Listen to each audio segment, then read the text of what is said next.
নিজৰ বাৰীখনতে হোৱা শাক পাচলিৰে এসাঁজ ৰান্ধি খোৱাৰ মজাই বেলেগ নহয়নে? এইফালে আমাৰ ঘৰত চাওকচোন গোল গোল ইমান মৰম লগা বেঙেনা লাগিছে।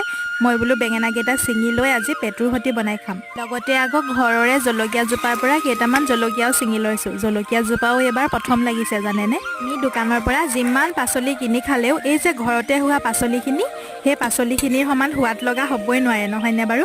ভাতকেইটা কুকাৰত বহাই লৈ লৰালৰিকৈ খৰাহীটো লৈ বাৰীলৈ গৈ কিনো পাচলি খাম সকলোবোৰ ছিঙি আনি বনাই খোৱা সুখকণো কিন্তু বেলেগ সুকীয়া দেই। এইফালে ঘৰৰ বেঙেনাৰে পেটু ভজা মোৰ ৰেডি হৈ গ'ল। মোৰ স্পেচিয়েল থালি ৰেডি হৈ গ'ল। এইফালে লৈছোঁ বৰহোৱা চাউলৰ ভাত, লগতে বইল দালি নেমু চেপি দিছোঁ। আৰু এইফালে পেটু ভাজা বেঙেনা দি লগতে মাটিকান্দুৰী আলু এনেকৈ বনশাক ভাজি।